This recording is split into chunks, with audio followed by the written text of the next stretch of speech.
nơi Phnom Penh nên rụng vông mô nên mà xa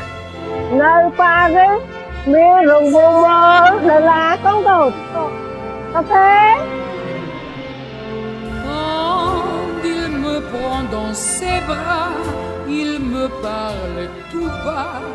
je vois la vie en rose. នេះក្នុងគោលបំណងដើម្បីទៅសួរសុខទុក្ខម្ដាយមីងនិងបងប្អូនរបស់ខ្ញុំជិតដើរលេងបន្តិចបន្តួចផងដែរតែការដើរលេងនៅក្នុងលើកនេះមានទាំងសប្បាយមានទាំងជូរចត់សម្រាប់ខ្ញុំដែលធ្វើដំណើរតែម្នាក់ឯងហើយនេះក៏ជាវីដេអូ vlog លើកដំបូងរបស់ខ្ញុំដែរធ្វើឡើងក្នុងគោលបំណងរក្សាទុកជាអនុស្សាវរីយ៍ក៏ដូចជាចែករំលែកនៅបទពិសោធន៍ខ្លះៗនៅក្នុងការដែលយើងធ្វើដំណើរផ្លូវឆ្ងាយទាំងភាសាសម្រាប់ទំនាក់ទំនងនៅមានកម្រិតមកចែកជូនបងប្អូនដើម្បីទុកជាចំណេះដឹងនិងជាការកម្សាន្តពីការធ្វើដំណើរផ្សងព្រេងតែម្នាក់ឯងតើបងប្អូនណាខ្លះបានជួបប្រទះរឿងដូចខ្ញុំមកសូមចូលរួមខមមិននៅខាងក្រោមជួបគ្នានៅវីដេអូក្រោយណា